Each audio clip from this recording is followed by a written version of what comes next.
आप सुन रहे हैं एजी एंटरटेनमेंट की धमाकेदार प्रस्तुति।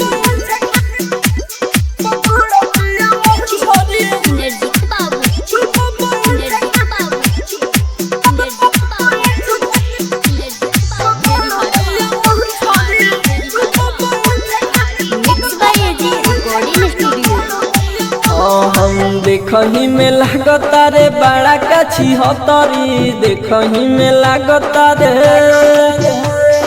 देखही में लागता रे बड़ा काछी हतरी, देखही में लागता रे बड़ा काछी हतरी।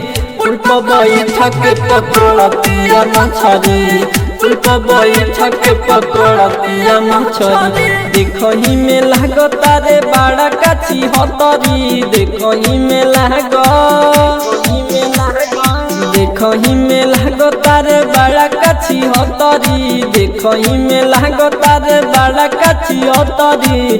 उल्प बैठक पकड़तिया मछरी, उल्प बैठक पकड़तिया मछरी। आप सुन रहे हैं एजी एंटरटेनमेंट की धमाकेदार प्रस्तुति।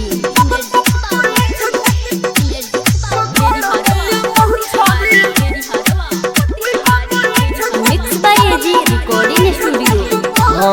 चारों ओर घूमतिया कहीं न ला जाला, छावड़ा सके देखता तो खूबे मुस्काला,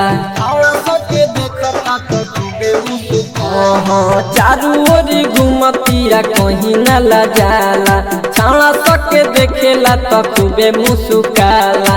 नाम एकर धैले बिया सबे सत भतरी, नाम एकर धैले है, नाम एकर धैले बिया सबे सत भतरी, नाम एकर धैले बिया सबे सत भतरी।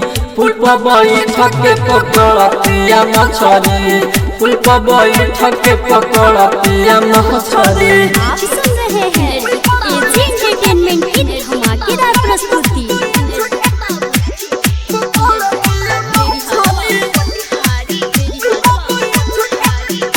Mix by AG recording studio. निखिला दरदी से जाले रोज मिले, चलता तो जो बंधुनु आगे से हिले, चलता तो जो बंधुनु आगे से मुन्ना दीवाना से जाले रोज मिले, चलता तो जो बंधुनु आगे से हिले। राजा राजधानी कहे भागना रे भोसड़ी, राजा राजधानी कहे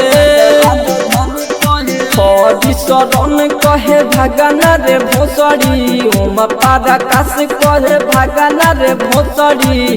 पुष्प बैठक पकड़तिया मछरी, पुष्प बैठक पकड़तिया मछरी। रोशनपुर सपहा।